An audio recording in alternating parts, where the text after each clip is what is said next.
Assalamualaikum warahmatullahi wabarakatuh. Kami dari kelompok 6 ingin membawakan presentasi komunikasi melalui surat, pesan persuasif dan direct request. Di sini kami beranggotakan Pak Sri Hartoko dengan NPM 0201 dan Mas Ahmad Setionugroho dengan NPM 0003 dan saya sendiri Dani Asyari dengan NPM 0021. Ya, di sini persuasif merupakan suatu usaha sederhana mengubah sikap, kepercayaan, atau tindakan auden untuk mencapai suatu tujuan.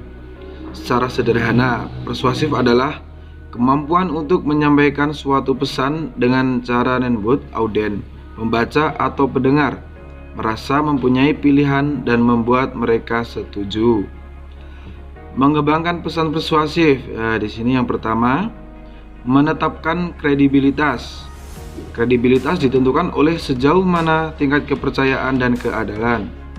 Yang kedua, kerangka argumentasi.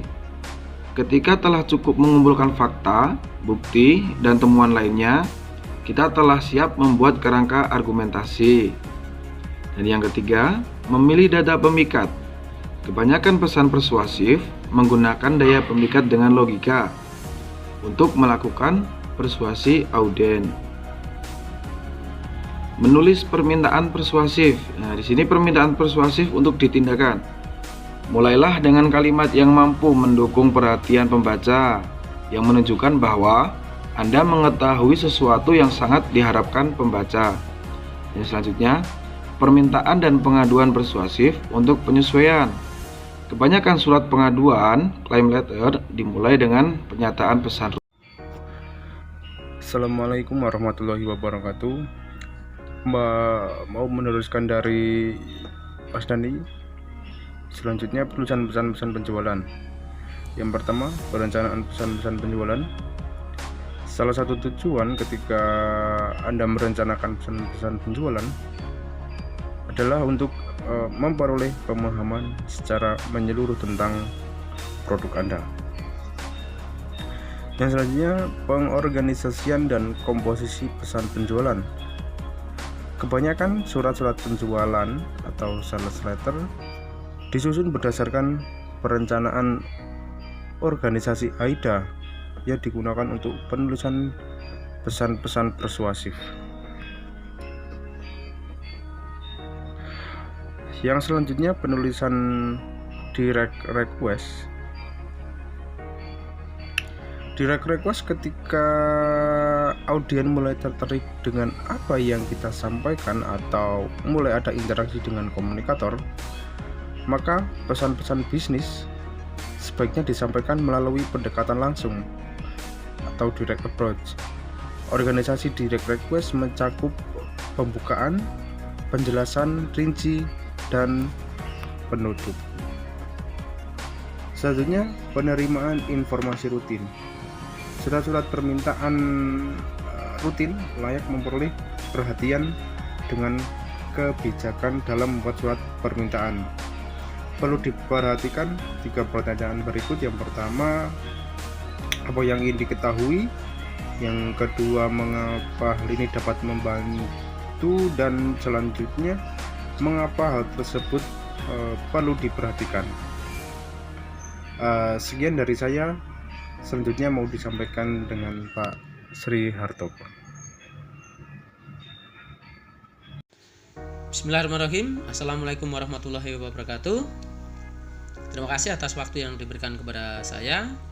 Saya akan melanjutkan presentasi yang sudah disampaikan oleh Mas Dani dan Mas Ahmad kaitannya dengan komunikasi melalui surat pesan persuasif dan direct request. Yaitu yang selanjutnya, menulis direct request untuk pengaduan.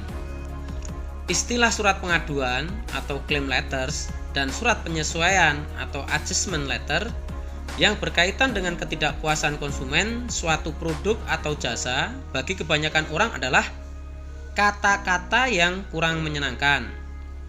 Konsumen yang tidak puas mungkin akan melakukan beberapa hal, antara lain yaitu 1.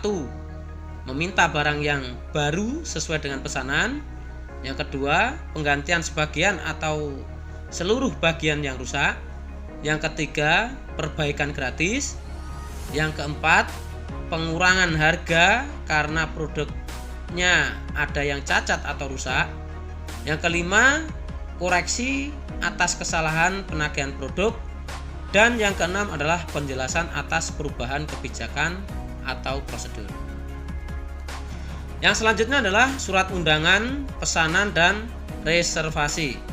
Pada umumnya, pendekatan yang digunakan dalam menyusun surat undangan, pesanan, dan reservasi adalah pendekatan langsung atau direct approach. Yang pertama adalah surat undangan. Dalam kurung, ide pokok, penjelasan rinci, penutup. Penulisan surat undangan biasanya menggunakan pendekatan langsung. Dalam hal ini, pendekatan langsung mencakup 3 komponen, yaitu ide pokok, penjelasan rinci, dan penutup. Ide pokok dalam paragraf pertama berisi undangan, selanjutnya diikuti dengan penjelasan yang lebih rinci tentang ide pokok di awal surat tersebut. Berikutnya diakhiri dengan penutup yang berisi suatu harapan atau tindakan yang diinginkan dan ucapan terima kasih. Yang kedua adalah surat pesanan dan reservasi. Surat pesanan paling tidak mencakup 3 komponen penting, yaitu pernyataan rinci apa yang kita pesan, metode pengirimannya, dan cara pembayarannya. Kemukakan secara jelas kuantitas atau jumlah produk yang kita pesan, baik ukuran, warna, gaya atau style, harga pembayaran, lokasi pemesanan, tanggal pengiriman, dan petunjuk khusus lainnya. Yang ketiga adalah permintaan kredit. Bagaimana kita dapat memberi kredit? Secara sederhana ada 2 tahap yang perlu kita perhatikan, yaitu A. Mengisi formulir yang telah disediakan oleh lembaga perkreditan yang ada. B. Mengirim atau melampirkan berbagai data pendukung penting yang diperlukan dalam proses memperoleh kredit tersebut. Data pendukung ini mencakup kartu tanda pengenal, laporan keuangan tahun terakhir, data pendukung lainnya, serta surat permohonan kredit atau credit request. Dalam surat permohonan kredit, di samping data pribadi kita, jenis usahanya, dan jumlah besar kecilnya kredit yang diminta, juga harus didukung dengan berbagai dokumentasi penting dan prospek bisnis kita di masa depan. Hal ini penting bagi lembaga perkreditan untuk menilai kelayakan kita dalam memperoleh kredit, baik dilihat dari sisi besarnya kredit maupun jangka waktu pengembaliannya. Demikian presentasi dari kelompok kami. Apabila ada kekurangan dan kesalahan, mohon dimaafkan, dan apabila kurang jelas dan ada pertanyaan, kami persilahkan. Sekian, terima kasih. Billahi taufiq wal hidayah. Wassalamualaikum warahmatullahi wabarakatuh.